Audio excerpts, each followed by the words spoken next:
Hello नमस्कार, स्वागत है आपका अपने इस video series weekly market scenario में। मैं हूं आपका दोस्त अभिजीत श्रीवास्तव। मार्केट आप देख रहे हो किस तरीके से काम कर रही है। इस वीक निफ्टी ने कोई बहुत बड़ा ऐसा बदलाव नहीं दिखाया, मगर जैसा मैंने आपसे लास्ट वीक प्रॉमिस किया था कि कुछ चीज़ों पे बात हम नेक्स्ट वीक करेंगे, तो जो भी छोटी मोटी बातें हैं, अपडेट्स हैं, उनको लेकर आज चर्चा करेंगे। और चलिए बिना टाइम वेस्ट किए शुरू कर लेते हैं आज का वीकली मार्केट सिनेरियो। आगे बढ़ने से पहले मैं आपको पहले बता देना चाहूँगा कि सेक्टर्स में कोई खास अपडेट नहीं है, क्योंकि सेक्टर्स भी बिल्कुल उसी रेंज में रहे। खासकर हमारे इंडेक्स स्टॉक स्पेसिफिक में ज़रूर चाल आई होगी अपनी अपनी, लेकिन इंडेक्सेस में ज़्यादातर हमने देखा वो एक बहुत ही टाइट रेंज में काम करते नज़र आए। कुछ इंडेक्सेस में थोड़ा बहुत मूव आया भी है, तो वो अपसाइड आया है। तो कहीं ना कहीं आप कह सकते हो कोई खास प्रॉब्लम नहीं है, सिवाय एक इंडेक्स के इस वीक कोई नहीं गिरा। जो मुझे कहना चाहिए खासकर है वो FMCG, जिसका चार्ट मैं आपको दिखा दे रहा हूँ थोड़ा बड़े टाइम फ्रेम पे ले जाकर। ये मैंने आपको लास्ट वीक ही बता दिया था कि जो FMCG है एकदम से बड़ा है, तो थोड़ी बहुत करेक्शन हमें इस वीक देखने को मिल सकती है, या कुछ हफ्ते में और आना चाहे, ये करेक्शन बढ़ाना चाहे तो वो देखने को मिल सकती है। वही आप इस वीक देख रहे हो। अदरवाइज़ ज़्यादातर इंडेक्सेस जैसा मैंने कहा वो कहीं बहुत बड़ा चेंज उन्होंने नहीं दिया है। ऑटो में, आपका रियल्टी में, इन सब सेक्टर्स में तेज़ी ही और आई है, ठीक है। तो इसीलिए सेक्टर्स पे ज़्यादा समय वेस्ट ना करते हुए सीधे ग्लोबल मार्केट पे चल के चेक कर लेते हैं क्या क्या चीज़ें हुई, क्योंकि इस बार मीटिंग भी थी, कुछ अनाउंसमेंट भी किए वहाँ पे। तो फेडरल रिजर्व ने क्या किया है, आइए देख लेते हैं उसका इम्पैक्ट मार्केट पे पड़ा है या नहीं। तो बात करें सबसे पहले डाउ जोन्स की, और डेली चार्ट से शुरू करते हैं। डेली चार्ट पे आकर हमें नज़र आ रहा है कि यहाँ पे अभी भी वो करेक्टिव जोन में ही है। चार्ट वाइज अगर आप वैसे देखोगे तो लास्ट वीक में कोई बदलाव नहीं है, राइट। कुछ खास नज़र नहीं आ रहा है, क्योंकि हम पहले बात कर गए थे जब तक हाइस को नहीं काटेगा अच्छे से, तब तक हमारे लिए ये करेक्टिव जोन है। इसके बीच में ये तड़प सकता है, थोड़ा बहुत ऊपर नीचे कर सकता है, वही आपको करता नज़र आ रहा है। लेकिन जो प्राइस का बिहेवियर है, उसका डेवलपमेंट कुछ पॉजिटिव नज़र अभी तक नहीं आ रहा है। कई लोगों को ये डबल टॉप भी नज़र आ रहा होगा, तो मैं उनके लिए बता दूं, मैं डबल टॉप के कारण ये बात नहीं कह रहा हूँ। अगर ऐसा कहना होता तो मैं पिछली बार भी कह देता, पिछली बार भी डबल टॉप था, राइट। लेकिन डबल टॉप की कहानी नहीं है ये उससे कुछ बड़ी कहानी है, ठीक है।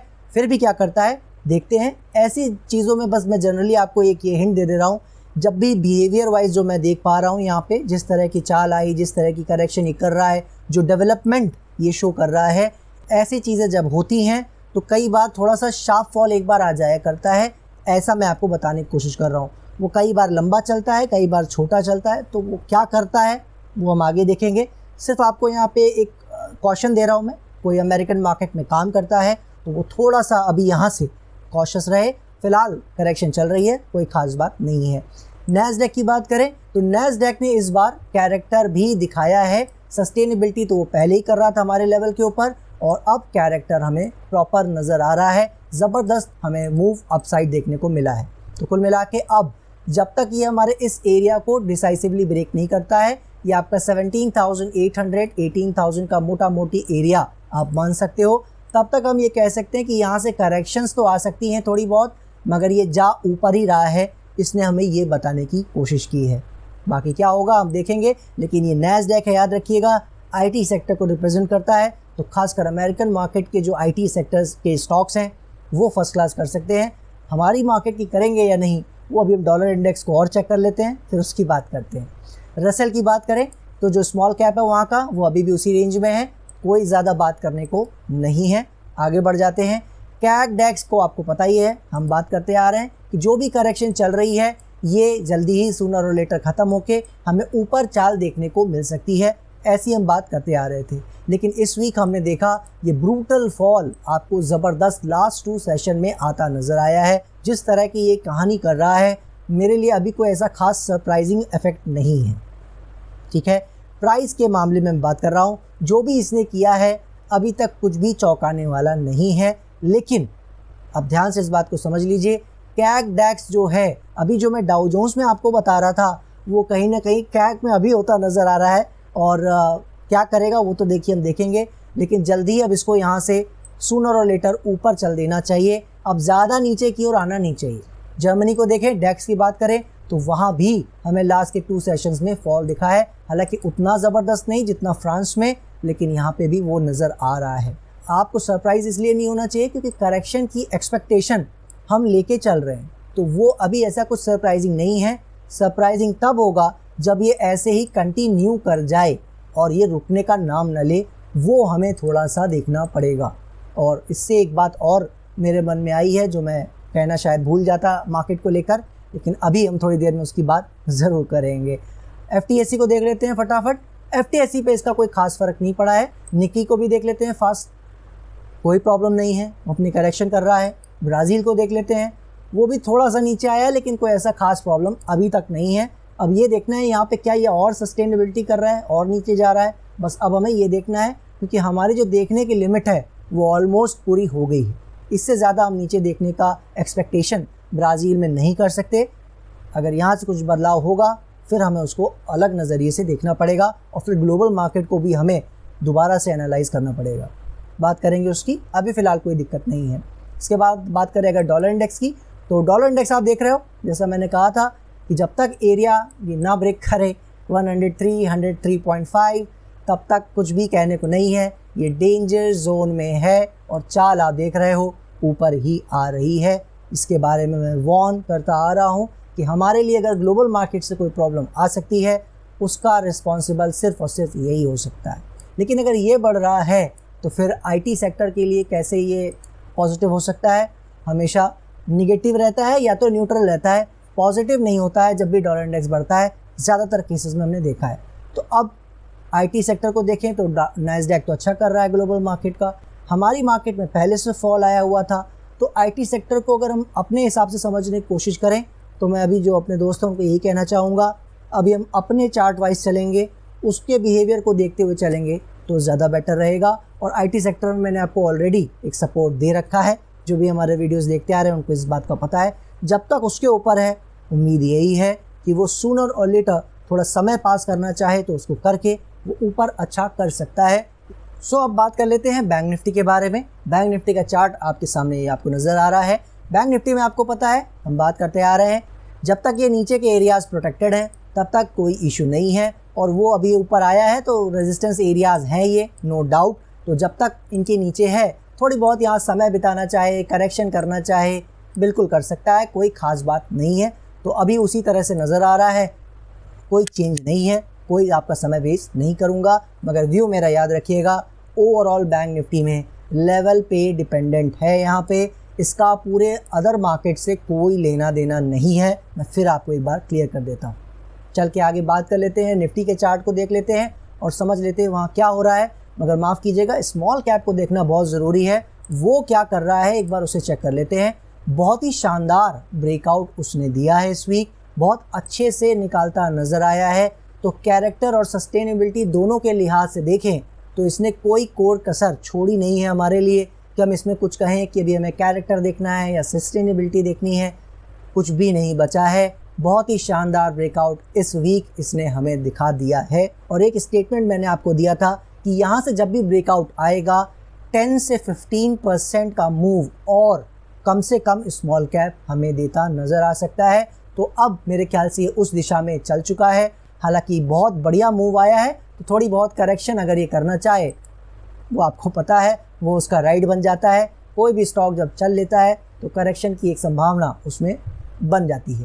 तो क्या करेगा, कैसे करेगा देखेंगे। लेवल वाइज अगर हमें देखना है तो ये एरिया हमें फॉलो करना है, दिस वन।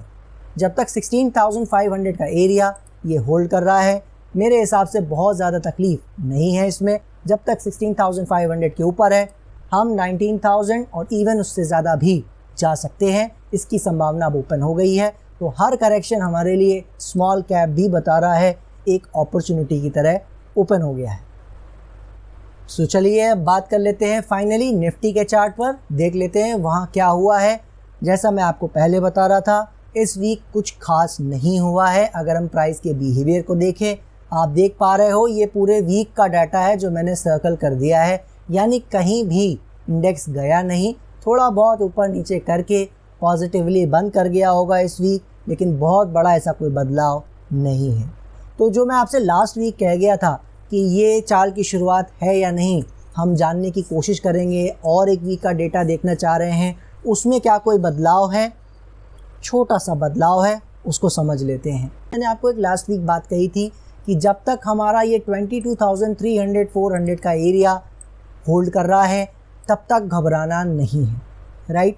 अब मैं इस लेवल को भी यहीं पे कर देता हूँ, पता नहीं मैंने लास्ट वीक क्यों नहीं किया, लेकिन मेरे ख्याल से अब इसको कर देना चाहिए। ये हमारा एरिया जो है एकदम आप कह सकते हो ज़बरदस्त वाला एरिया बन चुका है। चूँकि मैं जोन नहीं लगा रहा हूँ 3 से 400 का, तो हमने करीब करीब 350 के आसपास ये लेवल रख दिया है। यानी मेरे हिसाब से इस एरिया के नीचे अब इसे जाना नहीं चाहिए। जो आपको मैं मार्च से फैब से बताता आ रहा हूँ कि दूर रहना है। स्टॉक स्पेसिफिक बहुत बड़ा कोई प्लेयर है, अच्छे से कर सकता है तो बिल्कुल कर सकता है, लेकिन वरना आप देखोगे कि इसमें काम करना इस समय मार्केट में बहुत मुश्किल रहेगा। तो ये बता रहा है कहीं ना कहीं इस वीक के डेटा को मिला के, बिल्कुल मुझे ये कहना पड़ रहा है कि ये उस मुश्किलों को कम करता अभी तो नज़र नहीं आ रहा है। हालांकि फार्मा कुछ अच्छा करने की कोशिश कर रहा है, रियल्टी अच्छा ऑलरेडी कर ही रहा है, ऑटो भी अच्छा कर रहा है, लेकिन उसके बावजूद आप देख रहे हो सारे स्टॉक चल नहीं रहे हैं। अभी भी वो कश्मकश का माहौल है, उसमें कोई कमी नहीं आई है, सारे स्टॉक नहीं चल पा रहे खुल के। जैसा हमने 2023 भर में देखा, जिस तरह के मूव हमें मिले, वो मूव हमें अब इस साल अभी तक देखने को मिला नहीं है, राइट। तो अब क्या होगा, कैसे होगा, वो तो देखिए हम देखेंगे। लेकिन जितना मार्केट अभी तक हमें इशारा कर रही है, वो सिर्फ हमसे ये कह रही है कि अभी बहुत ज़्यादा हड़बड़ाने का और जल्दबाजी करने का फ़ायदा है नहीं, क्योंकि यहाँ से जो चाल मिलेगी मैंने आपको पहले भी बताया है, मिनिमम 24 है, और उसके ऊपर कौन से लेवल टच कर लेगी मैं आज नंबर की बात नहीं करना चाहूँगा, राइट। वो फोमो फील नहीं करना है, ये शब्द बहुत फेमस हो चुका है अब, तो मेरे ख्याल से आपको इस तरह समझाना ईजी है। अभी थोड़ा सा दूर रहेंगे, वही 20-30% क्वांटिटी में काम करने की कोशिश करेंगे। इन्वेस्टर कम्युनिटी के लिए कुछ घबराने की बात नहीं, हम लाइफ टाइम हाइस पे हैं। जब तक कोई ऐसी प्रॉब्लम क्रिएट करता नहीं है, मैंने आपसे तब भी कहा था, जिस दिन ये मार्केट गिरी थी उस दिन भी मैंने आपसे कहा था, इन्वेस्टर्स को तो अभी घबराने की ज़रूरत नहीं है, उसको बताने दे कि इसमें कोई बहुत बड़ी गड़बड़ आ रही है, हम बिल्कुल मान लेंगे। आपने देखा जैसे गया वैसे ही ऊपर आ गया, ना भी आता तो जैसा मैंने कहा मुझे उम्मीद थी कि कहीं ना कहीं समय बिताने के बाद फिर ऊपर आ सकता था।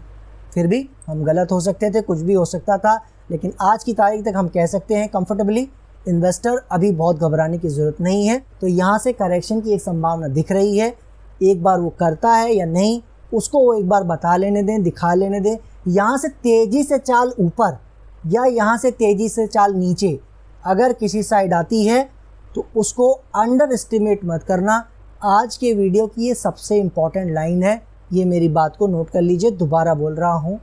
यहाँ से अगर आपको नज़र आता है अच्छी अच्छी कैंडल फटाफट बनती चली जाए, यानी लगभग आप देखो हर रोज़ चाल पे चाल आती चली जाए, एकदम से पार होता चला जाए ये एरिया, या नीचे की ओर एकदम से फॉल आता चला जाए, दोनों ही सिम्टम अच्छे नहीं हैं। यानी दोनों ही सिम्टम को अंडर एस्टिमेट नहीं करना है। एकदम से नीचे आता है तो ट्रेडर्स बिल्कुल सख्त हो जाएं, स्टॉप लॉस को बिल्कुल स्ट्रिक्ट कर ले और दूर बैठे। इन्वेस्टर्स की बात नहीं कर रहा हूँ, उनके लिए यहाँ कोई पॉइंट नहीं है, उनका मुद्दा फिनिश। जब कुछ होगा तब उसकी बात करेंगे। वर्ल्ड वॉर और वॉर ये सब चीज़ों को आप पहले प्रेडिक्ट करने की कोशिश करोगे तो याद रखिएगा, जैसे 2020 में लोगों की बात सुन के आपने कुछ नहीं लिया, ये चैनल आपको चिल्ला चिल्ला के बताता रहा कुछ नहीं हो रहा है, हम ऊपर चल रहे हैं, कुछ होगा तो बताएंगे। आपने देखा ज़्यादातर लोग इस वीडियो को देखते हुए भी, हमारे चैनल को फॉलो करते हुए भी कुछ भी नहीं ले पाए। कितने लोगों ने मुझे लिख के भेजा कि हम फिर भी नहीं ले पाए, आप तो कह रहे थे, लेकिन नहीं बन रहा था कॉन्फिडेंस। तो बस अब आपके पास एक एक्सपीरियंस है लाइव कि 100 ईयर्स की जो सबसे बड़ी इशू आई थी हमारे सामने, पूरे 100 ईयर्स में ऐसा बड़ा प्रॉब्लम नहीं आया, उस तरह का हमने मार झेला, सब कुछ बंद हो गया, उसमें भी मार्केट ऊपर निकल के आया है। तो वॉर जब होगा बिल्कुल गिरावट आएगी, ये याद रखिएगा, लेकिन उसको प्रिडिक्ट करने की कोशिश मत कीजिए, उससे कोई फ़ायदा नहीं होगा। और रैली यहाँ से आनी होगी तो वो भी मिस हो जाएगी, ठीक है। तो आज की सबसे इम्पॉर्टेंट लाइन, ज़्यादा तेज़ वन साइडेड मूव किसी भी तरफ अब यहाँ से अगर आता है, पहले आया आपको पता है मैंने उसको कोई इंपॉर्टेंस नहीं दी, नीचे गिरा मैंने उसको कोई इंपॉर्टेंस नहीं दी, लेकिन अब अगर नीचे ऐसे या ऐसे ऊपर जाता है उस साइड को बिल्कुल अंडर एस्टिमेट नहीं करना है। उस ट्रेंड में कंटिन्यूएशन को मान के चलना है कि वो ट्रेंड वैसे ही चलता और रह सकता है, यानी अगर ऊपर चलता है तो वो और अच्छा करेगा, ये बिल्कुल माना जा सकता है। फिर अगर नीचे ऐसे गिरता है तो ये और करेक्शन कर सकता है, नीचे कम से कम 22,300-400 फिर आ सकता है, ये बिल्कुल हमें फिर मान के चलना पड़ेगा, ठीक है। और ट्रेडर कम्युनिटी थोड़ा अभी भी सावधान रहे, इतना भी अच्छा समय अभी आया नहीं है, तो अभी थोड़ा सा इसको क्लियर करने दें, आगे अच्छा हो जाएगा, इसका मुझे पूरा विश्वास है। बाकी जैसे जैसे चीज़ें होंगी उसकी बात करते रहेंगे। आशा करता हूँ मैं अपनी बात आपके सामने रख पाया हूँगा। दीजिए मुझे इजाज़त, नेक्स्ट वीक फिर मिलेंगे, तब तक के लिए जय हिंद, जय भारत।